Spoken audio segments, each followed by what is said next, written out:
Oh, hello. So, this is a little bit of bonus content this evening. I am going to be watching the Leicester game live on BT Sport between Leicester and Sale, from Welford Road. I'm not going to call it by its new name because I don't like it and I can't pronounce it. So, to me, it is just Welford Road. There's about 5 minutes to go till kick-off. So I'm just going to do a little introduction. What I think I'm probably going to do is watch 20 minutes, give a bit of a kind of overview of the first 20 minutes, and kind of follow that process throughout this little bit of extra content. I appreciate it probably would have been a bit more fun if Ollie was here. There'd have been a bit more banter flowing between us. He unfortunately can't be here tonight. He is daddy duties, which is fair enough. So it is just me kind of gonna try and keep a little bit of humour with myself. Maybe the dog will join in, get a few comments from him, and yeah, just kind of let you guys know our thoughts as the game's being played live. As I said, this is an extra bit of content, and we'll be kind of dropping tomorrow on our Twitter feed at Top2InchesRP. Obviously, will be available on all platforms like Anchor, YouTube, Apple Podcast and Spotify. And obviously this is brought to you by I Spy Surveys, the go-to specialist survey and inspection company based in Exeter, Devon. So let's just have a little look at the starting lineups. For me, having looked at the Leicester team, I think they've gone for a really strong team. Obviously the England internationals and other Six Nations players that are going to be away with their nations aren't available, but Leicester still have a very strong team in my opinion. Just going to turn the volume down on the iPad. We got old Wigglesworth is back at number 9, so obviously we've lost Ben Youngs, but Wigglesworth is a obviously, possibly better than Ben Youngs, to be fair. Freddie Stewart's playing really well at fullback. The Dolu's on the wing. Zach Henry at fly half. Tom Youngs, Dan Cole in the front row. So a strong front row. Callum Green in the second row. And obviously Jasper Vise, Hanro Liebenberg and Tommy Raphael are all in the back row. Lavanini's on the bench. George Martin, a good young player coming up. He is also on the bench. Hopefully we'll see him as well. So for me, Leicester are looking pretty strong. Sale team also, obviously Alex Sanderson's first game in charge, Flafter Kirk's at 9, McGinty's at 10, the old Exeter boy Sam Hill in the centre with Sam James, Luke James at fullback, only one Dupree starting. I think obviously not Rob, but Dan Dupree is still suspended. Back row's looking quite strong. I think Leicester do have the edge. Obviously Sale got John O'Rosh, Beaumont, and Dugdale. Never heard of that lad, but no Currys obviously. Neither Currys are playing tonight. So quite interested in watching this new prop, Rod. I've actually selected him in my fancy rugby team this week, so it'll be interesting to see how he kind of goes. And yeah, I mean, you've got a World Cup winning scrum half at 9, so as I said, Wigglesworth is a fantastic player, but he's probably going to have his work cut out. I am looking forward to seeing Stewart at fullback, a good young English boy coming through and securing that 15 place at his own. So I will check back in after the first 20 minutes. I'm probably going to eat a few packets of crisps and enjoy the game and just kind of give you a view of the first 20 minutes, and we'll take it from there. Okay, so we are about 19 minutes and 25 seconds into the first half of Tigers versus Sale. Just to kind of give you a little overview of what I've kind of thinking from watching the game. Defences are both kind of proving prominent at the moment. It's only 3-0 to Tigers from a Zach Henry kick. Leicester definitely have the dominance in the scrum. Obviously my choice, the Sale loose head going up against Dan Cole, the old young lad Bevan Rod. Coley, the old warhorse, is certainly showing the lad how to scrummage. He's being found out a little bit in the scrums. A few penalties so far for Leicester in that area. Leicester just looked really good with Wigglesworth at 9. He can control the game. He's telling his guys where to go, what to do, and making good decisions whether to box kick or not. Faf de Klerk and the new Argentinian centre for Leicester, Minoni, I think it is, had a little bit of a set to. Faf got a little bit pissed off, I think. I think Minoni maybe gave him a bit of a shove in the back when he tackled him into touch, but it's all fun and games. That's part and parcel of rugby, and I think that's probably something we haven't seen from Leicester for a while. Is that kind of the kind of old days of Martin Johnson, Neil Back, Garforth, Crockers, Roundtree, that kind of nasty edge that Leicester used to have, and it's something that I kind of miss from the Tigers team. Back row from each side are kind of nullifying each other at the moment. Leicester are just about to have a 5-metre line out, catch and drive to the front. Let's just see how this kind of pans out. Wigglesworth controlling, a few of the backs kind of joining in. A couple more not really going anywhere at the moment. Sale have kind of fallen apart. Leicester could be driving for the line here. We might actually get a try. Leicester are over the line. And the try's been given. Fantastic. Forward dominance again. As I said, it's been a forward-orientated game so far. Absolutely bloody brilliant from the Tigers. Going to what they know. Going to the basis. Catch and drive at the front. And just basically drive them over the back line. Obviously, there's got the Visa brothers. Kobus, obviously, for Sale. Can't think of the Leicester lad's first name. Going up against each other, so that adds a little bit of extra spice in the pack as well. Freddie Stewart's kind of done really well so far. He's managed a couple of little Faf de Klerk kick-throughs, taking them quite controlled, quite commanding, managed to get them run back a little bit, and then secure possession again for Tigers. So yeah, all in all, the first 20 minutes has been really positive for Tigers. Hopefully Zach Henry makes this kick and they'll have a 10-0 lead. Let's just go quiet so we don't put the kicker off. Oh, and he's just pushed it to the left of the post. Actually unfortunate, but still a fantastic effort so far from the Tigers. Ben Young's been awarded the pushover try. I'll be back in another 20 minutes just to kind of give you my view over half-time. Okay, so that is half-time at Welford Road, and a really good, entertaining first half for the purists. As I said, in the first 20 minutes, Leicester completely dominated the game, to be fair, and they also continued to dominate the second 20 minutes. However, the score at half-time is 10-8 to Sale. Sam James with probably about an 80-metre breakout interception try when Leicester were on the attack, ran the length of the pitch. Not the length of the pitch, about 80 metres of the pitch, and managed to kind of get over for the score. McGinty then completed the conversion and got the full 7 points. Looking back on the replay, I'm not just saying this because obviously I'm a Leicester fan. He looked like he was offside to me, and I think the referee and the line judge should have probably paid a little bit more attention to that and had another closer look at it. And then the game continued right up to about the 37th minute. Where Leicester, the Stewart, I think, the Scottish, let me just double check, the Scottish international for Tigers, intercepted a move from Sale, and again probably went about 80 metres up the pitch.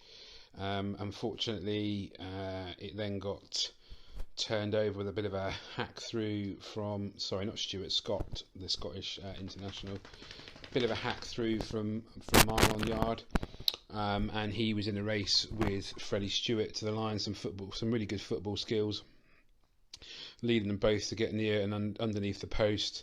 Luckily, Stewart kind of just managed to dive in front of Marlon Yard, secure the ball. So again, fantastic defence from the young man there. It was absolutely superb. But Sale then did kind of go on and secure a penalty just before half time to take the lead and go into the half 10-8 ahead. So really looking forward to the second half. It's going to be a fantastic game. I noticed the Welford Road pitch does look on camera a little bit wet and damp in places. that potentially could be why it's quite a kicking game so far. But we shall see. Leicester have certainly dominated that area as well, I would suggest. Let's hope they can kind of continue that. It seems to be their tactic. Something definitely from this game appears to be that they've gone back to their roots. Big forward dominated kind of set pieces, scrums, lineouts, etc. And kind of, like I said before, Wigglesworth is just kind of running the show, really, picking what time to kind of kick, when to kind of play, when to bring forwards onto the ball. So it looks like a much more assured performance from Tigers at home, although they are obviously, as I said, they are slightly behind at the moment. I just want to touch very quickly on the other game that is being played tonight at Bristol, the derby between Bristol and Bath. And oh my days, it's not going well for Bath at the moment. At half time, it is 34-3 to Bristol.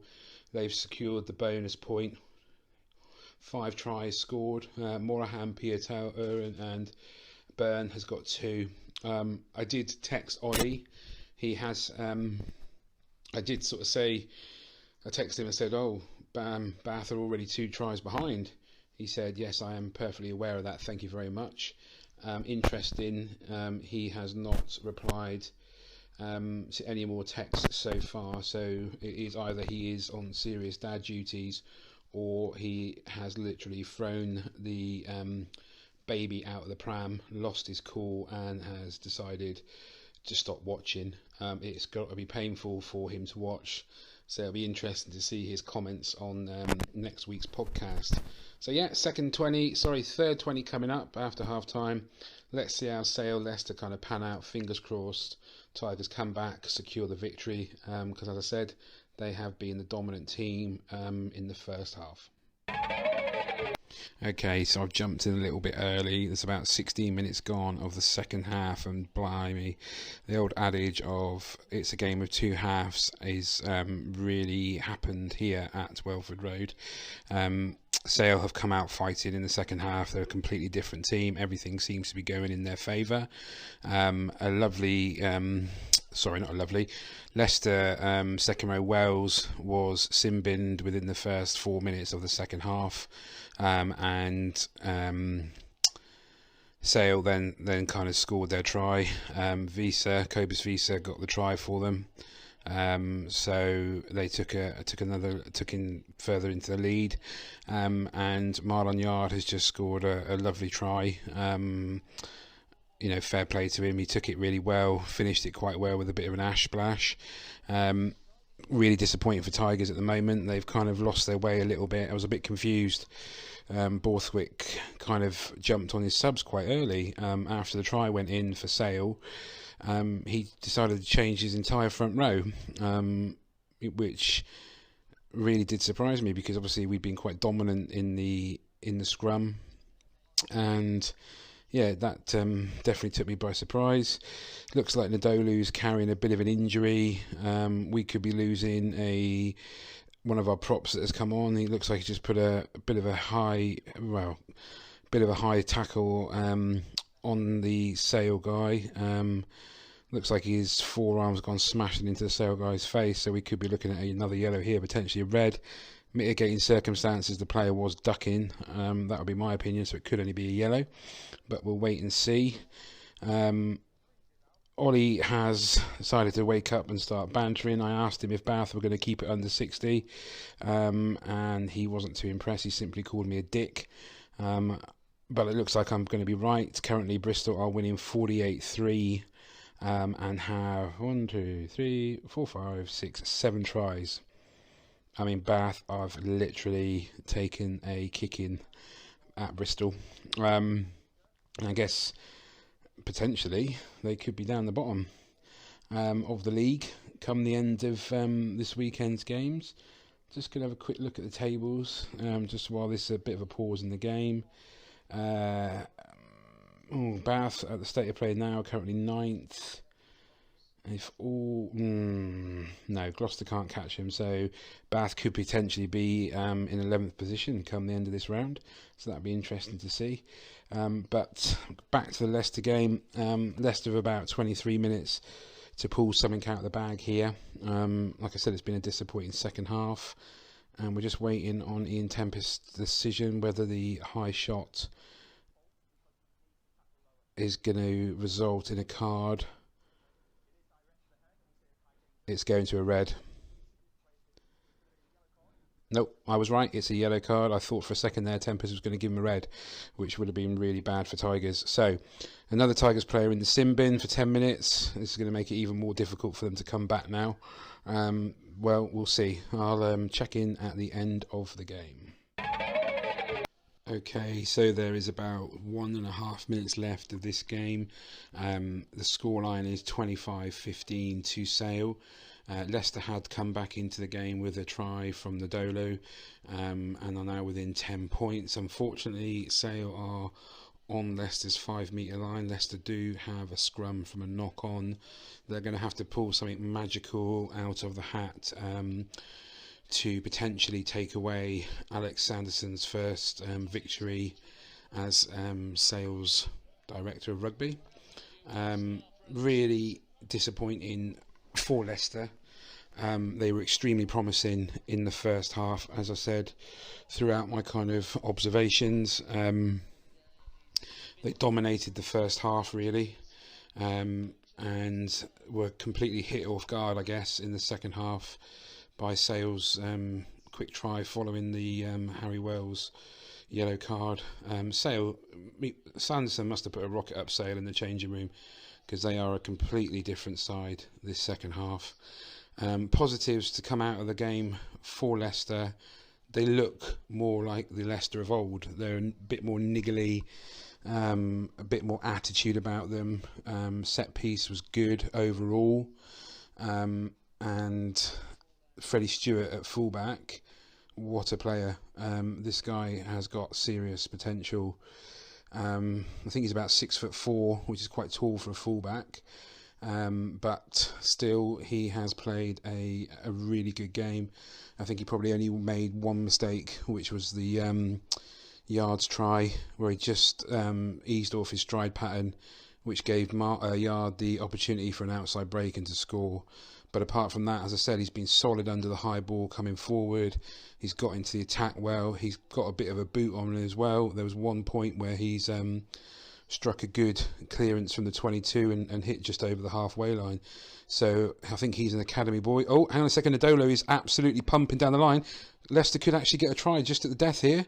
Oh, that's knocked back by Sale. Are we going to get the... No, it's knocked on. It's knocked on. Oh, that is a shame. Leicester deserved a losing bonus point, I think, there. That's an absolute shame. And that is the end of the game. Ian Tempest calls it game over. Sale obviously didn't collect the bonus points for the tries. And Sale come away at home at Welford Road empty-handed. Really disappointing. Just to go back, though, positives for Leicester. I thought Maroney and Scott played quite well in the centre. Obviously, Jasper Weiss is a bloody good Safa, but I think, to be fair, his brother Cobus had the better of him this game. It looks like Leicester are following suit, actually, with a number of clubs in the Premiership and bringing in a load of Safas, which is interesting. But they're kind of coupling it with some young talent as well that have obviously come through the ranks. We've also heard that Lavanini is going to be leaving Tigers at the end of the season. And who else had a good game? The Argentinian hooker that came on. Can't think of his name. Hang on, let's have a look. Montoya, Argentinian hooker. He had a really good game. He was abrasive, following suit in Leicester hookers of old. But again, like I said earlier on, I was quite surprised that Borthwick literally changed his front row after, they scored the try. The 2 yellow cards obviously didn't help Leicester. One in the first, one in the second half. So yeah, that kind of ends this kind of little bonus contents that we've done tonight. Just to tap into the other game, which is now still playing, I think, at the moment. Bristol have scored 48 and Bath have got 3. Bath conceded 7 tries. That is not a good performance for Bath. Ollie will be fuming. Interesting, just to make a comment at this point, that Ollie did actually, in his fantasy rugby team, he must have thought this was coming, because he selected O'Connor, Randrandra, Piatau, and the hooker Byrne, and Luatua. So no doubt he has scored quite a few points there. And he obviously foresaw that Bath were going to take an absolute kicking down at Bristol. So we'll obviously get his opinion on the next episode. And it just leaves me to say that we are on Twitter at top2inchesrp. Go on there, check us out, have comments, leave comments, tell us we're good, tell us we're not so good. Each week the episodes will be in there. Tonight's little contents, hopefully if it gets edited and sorted out by tomorrow, will be in there at some point. It just depends if our guy that does the editing is available to do it. And obviously we are available on all good kind of platforms, Anchor, Spotify, YouTube and Apple Podcasts. And it just leaves me to say thank you very much once again to I Spy Surveys, the go-to specialist survey and inspection company based in Exeter, Devon. I've really enjoyed doing this tonight, and hopefully we'll be able to do it again in the near future. Ollie will be able to join us, and we'll see how we progress. Could become a regular feature. Thanks again for downloading, listening, and we'll see you soon.